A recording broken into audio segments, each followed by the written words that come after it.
Hello everyone, আজ আমি first time বানিয়েছিলাম পাওভাজি।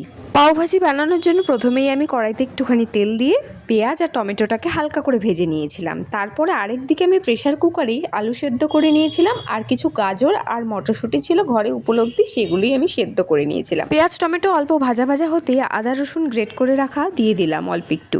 তার মধ্যে দিয়ে দিলাম সেদ্ধ করে রাখা সবজিগুলো, হলুদ, পরিমাণ মতো লবণ, পরিমাণ মতো লঙ্কার গুঁড়ো দিয়ে ভালোভাবে মিশিয়ে দিয়ে দিলাম আলু সিদ্ধগুলো। ভালো মতো কষিয়ে দিয়ে দিলাম সামান্য একটু জল দিতেই একটুখানি ফুটতে দিলাম। আরেকদিকে আমি কড়াই বসিয়ে দিয়ে দিলাম বাটার একটু গরম হতেই তার মধ্যে দিয়ে দিলাম কাসৌরি মেথি। আর এটার ফোড়নটাই কিন্তু আমি এই তরকারিটার মধ্যে দেব। আর দেখতেই পাচ্ছ পাওভাজি মশলা ছড়িয়ে দিয়ে ওর মধ্যেই দিয়ে দিলাম সেই ফোড়নের অংশটা। আরেকদিকে বাটার দিয়ে পাউরুটিগুলোকে আমি সুন্দরভাবে ভেজে নিলাম। আর এই তো আমার রেডি হয়ে গেল পাওভাজি। তোমাদের কেমন লাগলো রেসিপিটা অবশ্যই কমেন্টে জানাতে ভুলো না।